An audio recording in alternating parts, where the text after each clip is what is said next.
بہاولپور سے صادق محمد خان لائبریری میں دا اسلامی یونیورسٹی آف بہاولپور کے شعبہ انفارمیشن مینجمنٹ اور SDGs کولیبریشن سینٹر کے اشتراک سے رمضان کتابی نمائش 2026 کا انعقاد کیا گیا، جس کا عنوان ماہ رمضان اور نور علم رکھا گیا۔ نمائش کا اہتمام چیف لائبریرین اور لائبریری کے عملے نے باہمی تعاون اور منصوبہ بندی کے ساتھ کیا، جس کے نتیجے میں یہ تقریب کامیابی سے ہمکنار ہوئی۔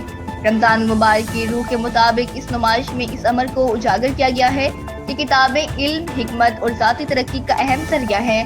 اس بابرکت مہینے میں منعقدہ نمائش نے طلباء، محققین اور زائرین کو علمی اور فکری خزانے سے استفادہ کرنے کا بہترین موقع فراہم کیا۔ اس موقع پر النور فاؤنڈیشن نے بھی اپنی کتابوں اور دیگر مطالعاتی مواد کی نمائش کے پروگرام کو مزید تقویت بخشی۔ تقریب میں النور فاؤنڈیشن کی ٹیم اور DHA بہاولپور کے تکمیل اسکواڈ کے نمائندوں کے علاوہ ڈینز، ڈائریکٹرز، پروفیسرز، فیکلٹی ممبران، محققین اور طلباء کی بڑی تعداد نے شرکت کی۔ شرکاء نے پڑھنے کے رجحان کو فروغ دینے اور رمضان المبارک کی روح کے مطابق علمی سرگرمیوں کے فروغ کے عزم کا اظہار کیا۔